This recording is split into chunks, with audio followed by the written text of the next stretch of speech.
Não mais canções se abarca a parte. Um mar distante, imensurável. E a vida acaba e a flor não flore. E mais que a distância, a despedida.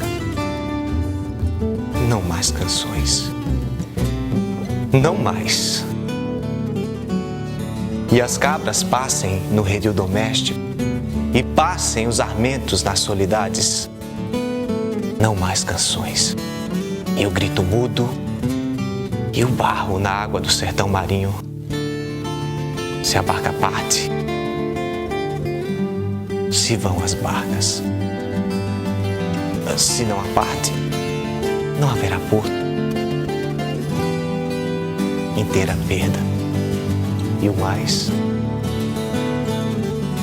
chorar. Não mais canções. E não mais se a barca parte. Minha avó, como me ensinou a ler, disse: agora quem tem cultura para te ensinar é o teu avô paterno, você vai procurar ele. Aí eu fui procurar. Meu avô era protestante, ele era batista. Então nessa biblioteca eu encontrei os materialistas franceses todos, a Isolde de Darwin, o que ele viu na Inglaterra, ele trouxe para cá, ele morreu e deixou para o irmão. Entendeu? E essa biblioteca foi praticamente minha, que eu vivia com ela, lendo, etc. E li muito da literatura portuguesa, porque ele gostava da literatura portuguesa. Naquele tempo a literatura que pesava no Brasil era portuguesa, não era brasileira. Né? A brasileira surgiu com Machado de Assis, Zé Alencar, por aí, e demorou, né? Eu contava no meu colégio, 1590 em Garanhuns, eu fiz minhas primeiras leituras independentes. Eu saí à rua e comprei 2 livros, um de José Alencar, Iracema, e o outro de um escritor norte-americano chamado Johnny Reed, sobre a Revolução de Outubro. Eu adorei todos os livros, né? Ele era um grande jornalista, ele viu a Revolução de Outubro, ele escreveu o que ele viu. E Alencar, aquela beleza poética dele, né? O Conde de Montalvão escreveu um livro chamado Itália Coroada de Rosas.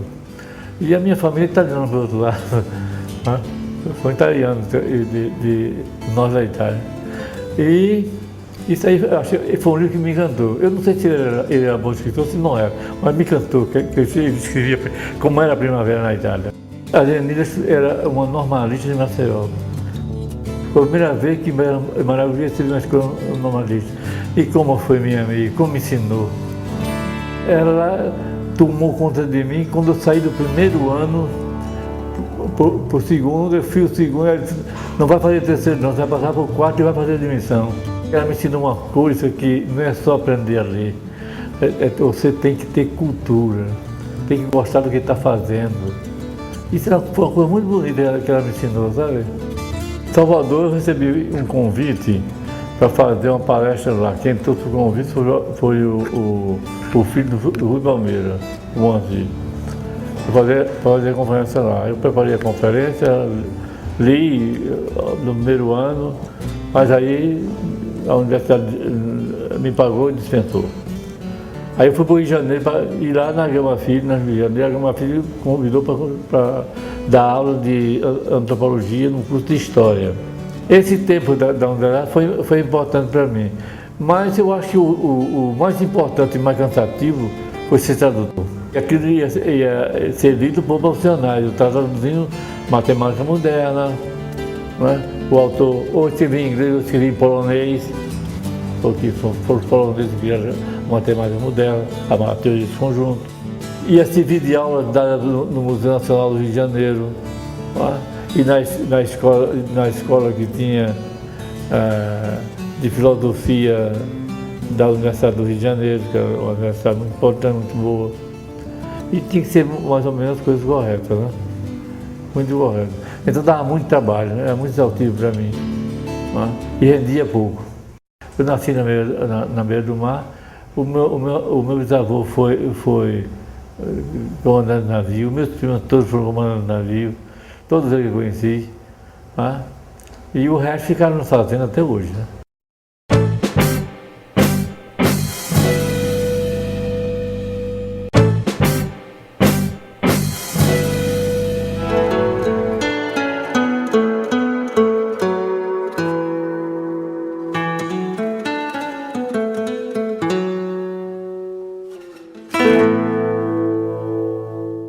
senti vontade de escrever a história dos cabanos, mas sem a guerra, né? Do mundo cabano, que era um mundo das amizades da minha família, porque meu avô perdeu os bens todos com a Guerra dos Cabanos, que apoiou os cabanos. A Guerra dos Cabanos foi uma coisa, uma confluência que houve em Alagoas dos negros papamés, que eram os negros que tinham fugido da escravidão, que estavam naquelas matas, as matas eram muito grandes, foram os brancos pobres e os ricos donos de engenho, que eram restauradores. O que era ser restaurador? É querer a volta, não aceitar, não tinham aceito Dom Pedro II, porque queria a volta de Pedro I.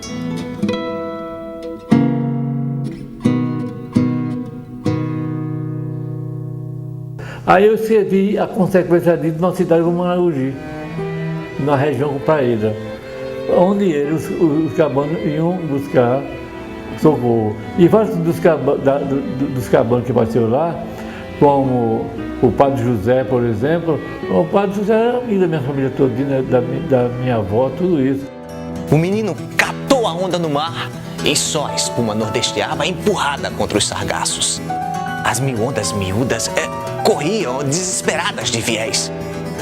Rijo era o hálito do vento na cara. Na areia, entre mil salhas de peixes mortos, a espuma se tingia. Outros sargaços mortos estalavam além do Maceió. Águas quietas desconfiavam no lagamar.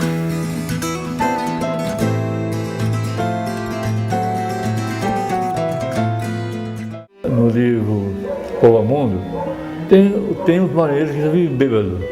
Aí eu tinha um amigo, o Laurênio. O Laurênio perguntou, mas quem são esses caras?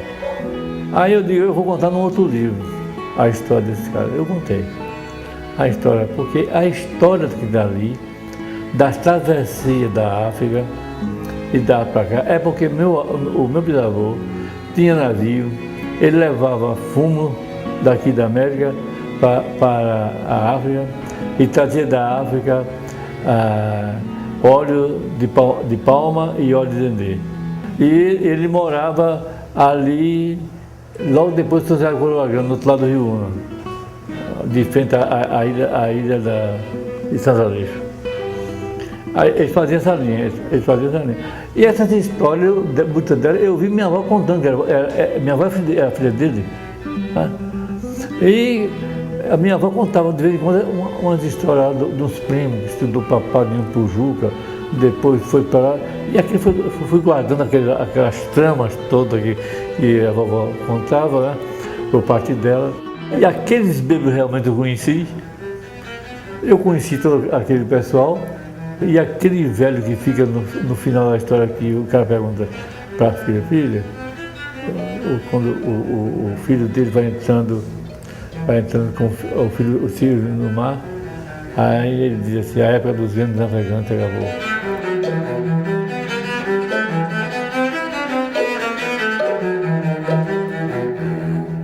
Eu comecei a escrever poesia quando eu estava em Minas Gerais. Aí a Lia, minha mulher, ela com o Nuno pequeno, o Nuno, pegaram as minhas poesias todas e fizeram uma edição com o senhor que tinha um computador, fizeram a edição, até hoje tem aí. Foi a primeira coisa. E pegaram aquelas poesias que eu lia os poetas latinos, os poetas, e eu gostava muito de citar em cima e puxar ali uma poesia, sabe? São muito latinas, assim, as minhas poesias. E algumas experiências com música, com pauta musical e a poesia, né? Porque na minha família, papai tinha 5 irmãos, todos músicos. Depois que eu cheguei aqui, eu comecei a escrever poesia, no período que passei em Maragogi. Escrevi as poesias. Eu peguei todas essas poesias mais curtas minhas, do Menino das Coisas, e editei, abrindo o livro novo, que é aquele Poesia Una. Né? Aí eu coloquei os poemas que eu tinha escrito sobre o Mar Vermelho, As Cervejas Selvagens, essa poesia é minha. E depois eu fiz um livro só de poesia do mar, coisa do mar. fruto do mar se chama.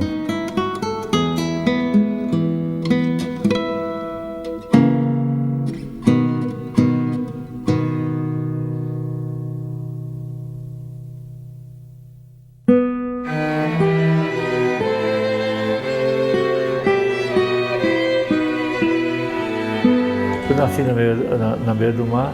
O meu bisavô foi comandante de navio, meus primos todos foram comandantes de navio, todos eu conheci, né? E o resto ficaram nos fazendo até hoje. Né?